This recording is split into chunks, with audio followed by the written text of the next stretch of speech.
نحمده ونصلي على رسوله الكريم عن ابن عباس رضي الله تعالى عنهما وعنهم أجمعين أن النبي صلى الله عليه وسلم دخل الخلاء فوضعت له وضوءا قال من وضع هذا فأخبر فقال اللهم فقهه في الدين رب اشرح لي صدري ويسر لي أمري واحلل عقدة من لساني يفقهوا قولي يا رب صل وسلم دائما أبدا على حبيبك خير الخلق كلهم. My respected elders, young brothers, friends, mothers and sisters listening from homes, it is a great blessing of Allah subhanahu wa ta'ala for me and you to be in His house and to be in a blessed circle of hadith, session of hadith of Prophet sallallahu alaihi wasallam. I ask Allah subhanahu wa ta'ala to accept our sitting in His house at this very moment, and may He accept this gathering in His court, and may He make it means of our forgiveness, and may He make it means of our coming close to Allah and His beloved Prophet sallallahu alaihi wasallam, and may He make it means of our leaving this dunya with iman. And may Allah subhanahu wa ta'ala create the love of Sahaba Ikram, through whom we received the ahadith of Prophet sallallahu alayhi wa sallam. And may Allah subhanahu wa ta'ala create the love of every saying of our Prophet sallallahu alayhi wa sallam in our hearts. I just read a hadith of Prophet sallallahu alayhi wa sallam before you, in which is mentioned his dua which he made for his cousin brother Ibn Abbas radiyallahu ta'ala anhu. And it was the impact of the dua of Prophet sallallahu alayhi wa sallam that the Ibn Abbas radiyallahu ta'ala anhu became the very famous commentator. Rather, he became the chief of all the commentators, Ra'isul Mufassirin. This was the dua of Rasulullah sallallahu alaihi wasallam which he made for him. And on which occasion this dua was made for Hazrat Ibn Abbas radiyallahu ta'ala anhu, in the hadith we come to know on two occasions our Prophet sallallahu alayhi wasallam made a similar dua for Hazrat Ibn Abbas radiyallahu ta'ala anhu. One occasion is mentioned in this hadith here which I just read, and another occasion is also mentioned when Prophet sallallahu alayhi wasallam made a dua for Hazrat Ibn Abbas radiyallahu ta'ala anhu. The other occasion which is mentioned in the other books is Ibn Abbas radiallahu ta'ala anhu came to Prophet sallallahu alaihi wasallam's house. He came to take a stay and stay at night in his house. Why came? The whole purpose of Hazrat Ibn Abbas was to come to Prophet sallallahu alaihi wasallam and stay at night in his house was to learn and to know what Prophet sallallahu alaihi wasallam does at night.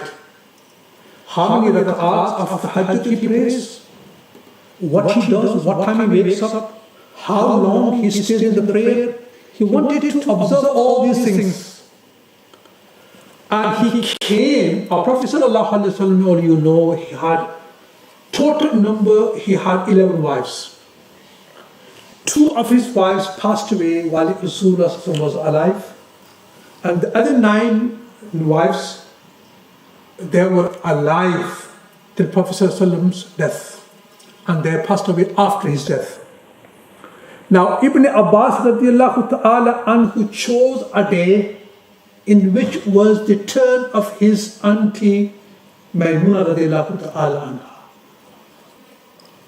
The day, the night a Prophet was to stay with Hazrat Maulana radiallahu ta'ala anhu, Hazrat Ibn Abbas, he came because it was his auntie.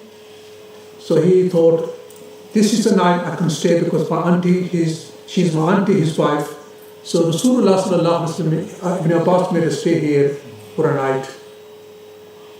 Rasulullah sallallahu alaihi wasallam, on both occasions, he made a dua for him on the same night. The first occasion was Prophet sallallahu, which is mentioned here. Rasulullah sallallahu alaihi wasallam went to the toilet. Ibn Abbas radiallahu ta'ala anhu, then he was just a boy, had not even reached to the age of puberty. He was just a boy. Rasulullah sallallahu alaihi wasallam went to relieve himself. Look at his thinking, what his mind thought at that very moment. He thought Prophet sallallahu alaihi wasallam has gone to relieve himself.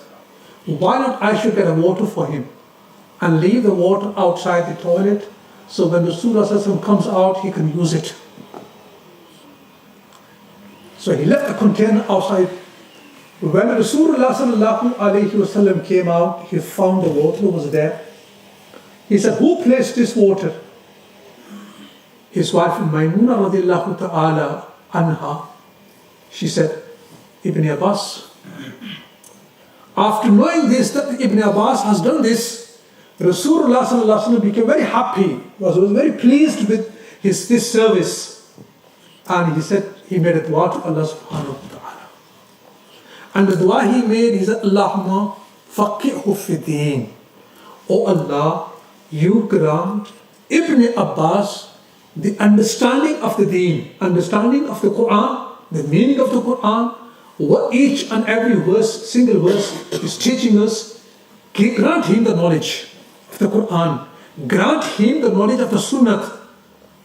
So this was the one occasion. Now the second occasion, when the Rasulullah made a very same dua, similar dua for him, was when Rasulullah stood up for the Tahajjud prayer. Ibn Abbas radiallahu ta'ala anhu also came and stood next to Prophet just behind Rasulullah. Rasulullah sallallahu alayhi wasallam made him stand next to him. But Ibn Abbas radiallahu ta'ala anhu, he just moved back. Rasulullah again pulled him forward. He said, come next, stand next to me.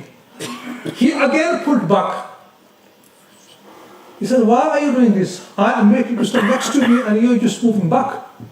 He said, O Prophet of Allah, you are the messenger of Allah. Who can stand next to you? We don't deserve to stand next to you. We deserve to stand behind you. This was the respect he showed to Prophet sallallahu alaihi wasallam. Now, because of these two things, showing the respect to Rasulullah sallallahu alaihi wasallam, number one, and serving Prophet sallallahu alaihi wasallam, because of these two qualities, Rasulullah sallallahu alaihi wasallam became very pleased and happy with Ibn Abbas, made a dua for him. what we learn from this here, the lesson we learn from this is, if we respect the ulama, the pious people, the saints, the righteous people, and according to our ability, if we do their khidmat and we serve them, then there are great chances that we will receive the dua of these pious people. And Allah subhanahu wa ta'ala definitely answers the du'as of His loved ones, those whom Allah loves. Remember, when a person, when does he become a pious person? When does he become a saint? When does he become a God-fearing? When does he become a righteous person?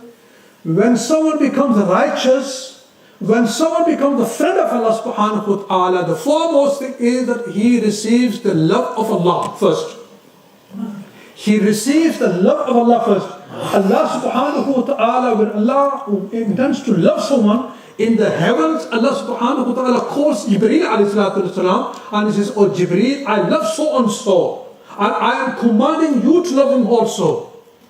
Allah first loves this person, then Jibreel loves him, then Allah subhanahu wa ta'ala commands Jibreel, "Oh Jibreel, announce in the heavens, and let all the angels know that I love so and so, and tell them that they should love him also."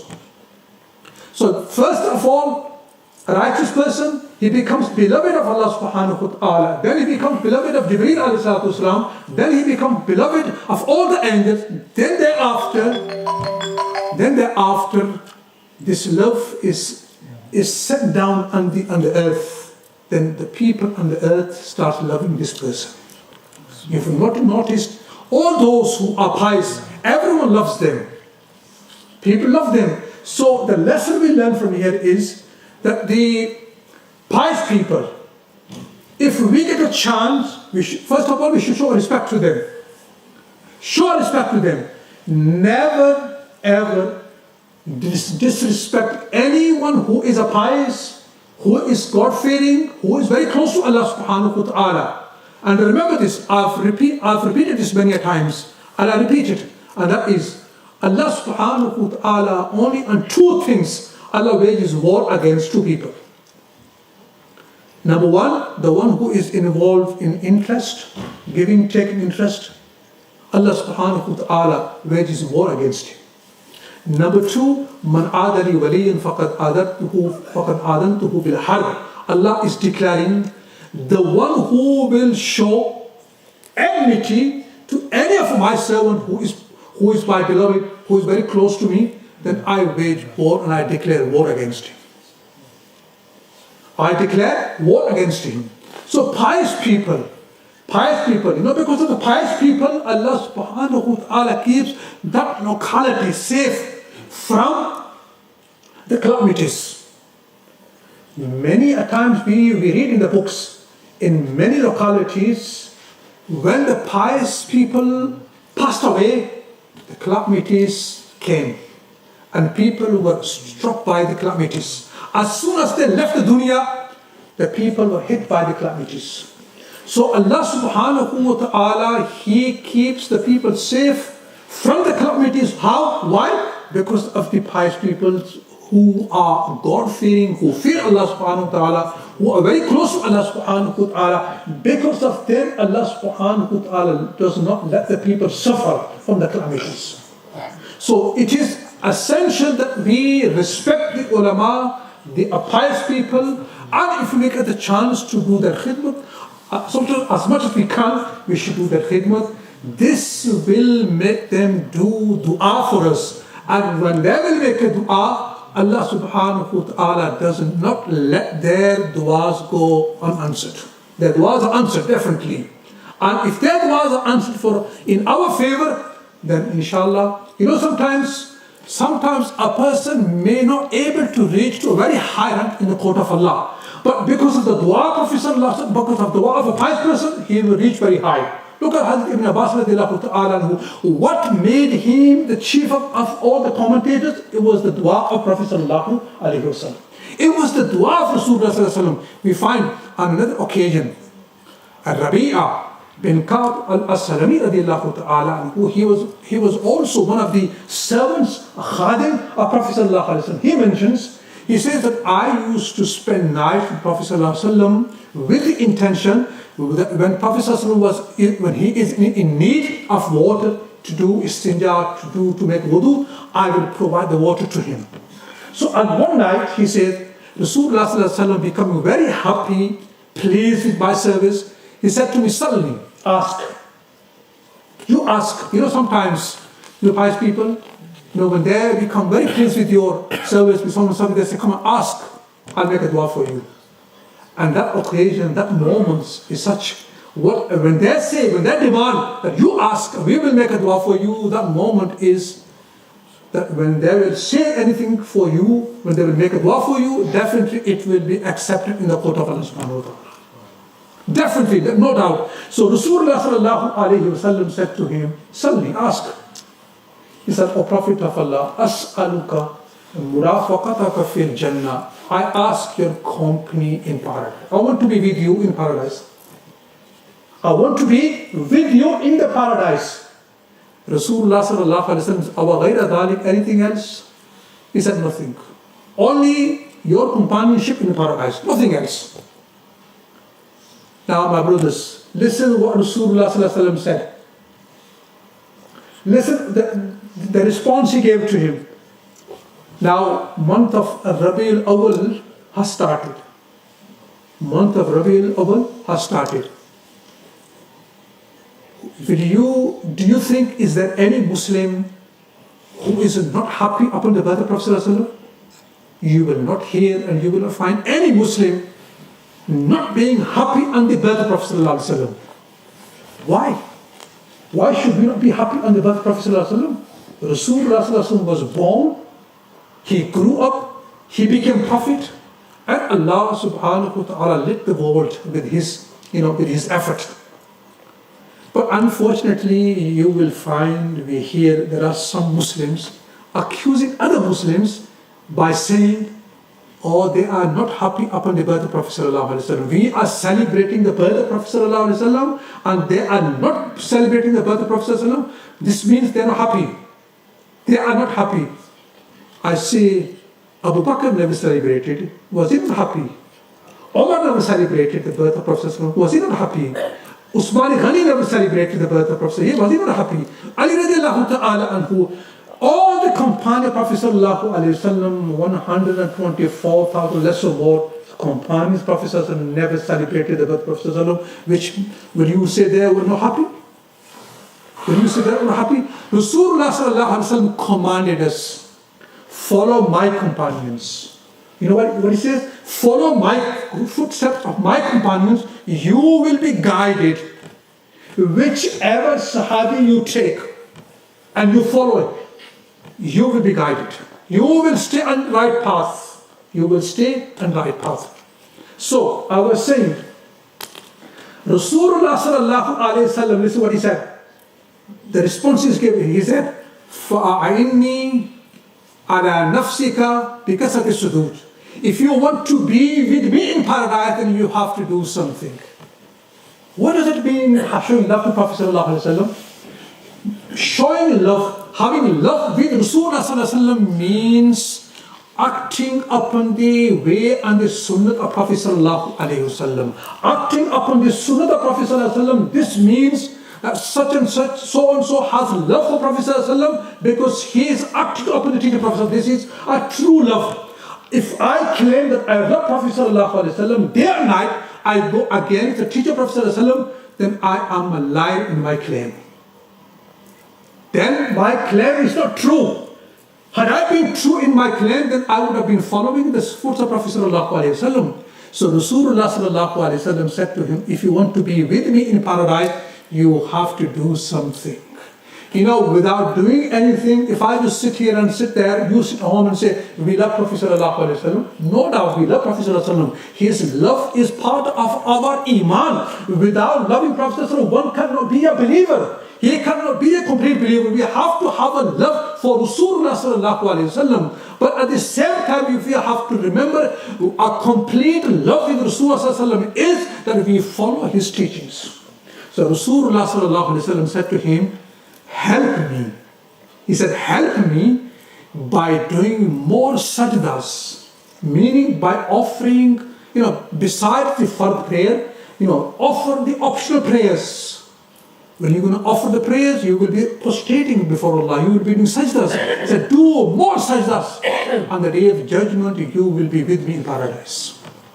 On the day of judgment, you will be with me in paradise. So this is a lesson we've learned from today is that we respect the pious people and we do their khidmah, how we can do, according to our ability, and we keep them happy. Inshallah, in return, we will receive their du'as. Khwaja Baqi Billah, he was one of the saints. One day they said, someone came to his house. Some guests came to his house. But at that moment, at that time, he at home had nothing to entertain his guests. Nothing. He had nothing for himself, for his family to eat. Now, on top of this, the guest came in, and he was very worried. He was very worried. What shall I do now? How can I entertain my guests? I have nothing at home to present to them. He was very worried. And it is written, the pious people, if someone gives them a gift, they will be happy. But if a guest comes to their house and they have nothing to entertain with the guest, and someone comes and says, well, I will give something, I will provide something for your guests, they become more happy with this. That he is looking after my guest. And there's a hadith, Prophet says, Man kana yu'minu billahi wal yawmil akhir falyukrim dayfahu. He who believes in Allah and the hereafter, he should honor and he should entertain his guest.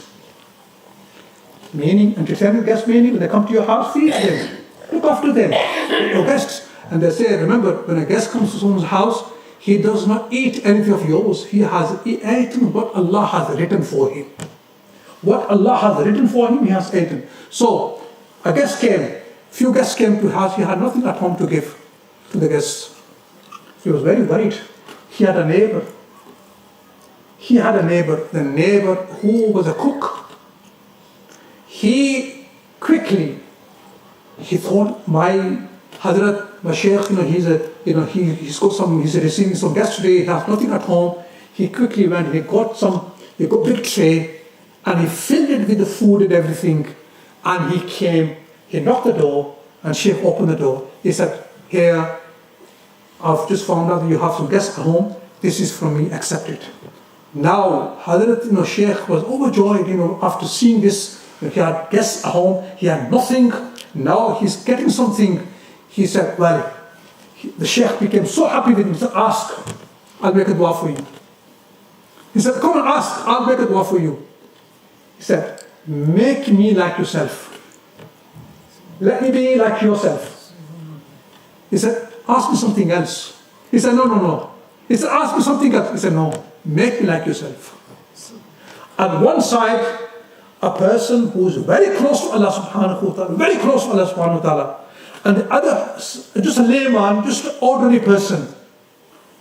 He said to the God-fearing man, make me like yourself. He said, no, ask me something else. He said, no. You asked me that I should ask you for something. I've asked. This is my desire. I want to be like you.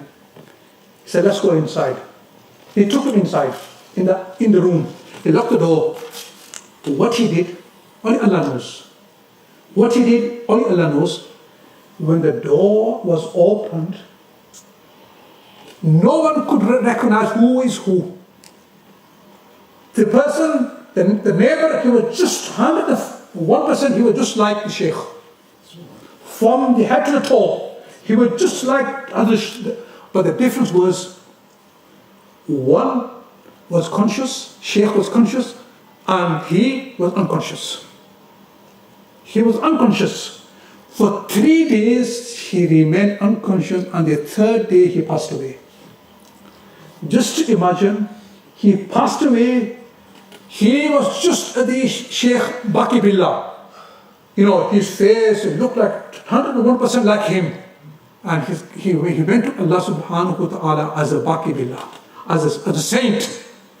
This was the impact of this Sheikh. Now, the khidmat he did for Allah's friend.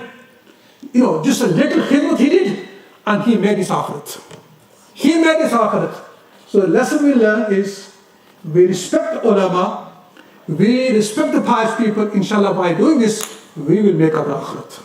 We will make our akhirat. This is why are we running day and night, coming to masjid, offering the reading Quran? Why? The whole purpose behind this is to make our akhirat.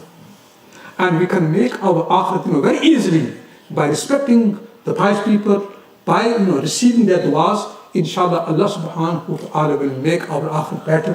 I ask Allah subhanahu wa ta'ala to accept this majlis and make it means of forgiveness. رَبَّنَا آتِنَا فِي الدُّنْيَا حَسَنَةً وَفِي الْآخِرَةِ حَسَنَةً وَقِنَا عَذَابَ النَّارِ رَبَّنَا تَقَبَّلْ مِنَّا إِنَّكَ أَنْتَ السَّمِيعُ الْعَلِيمُ وَتُبْ عَلَيْنَا إِنَّكَ أَنْتَ التَّوَّابُ الرَّحِيمُ وصلى الله تعالى على خير خلقه محمد وعلى آله وأصحابه أجمعين.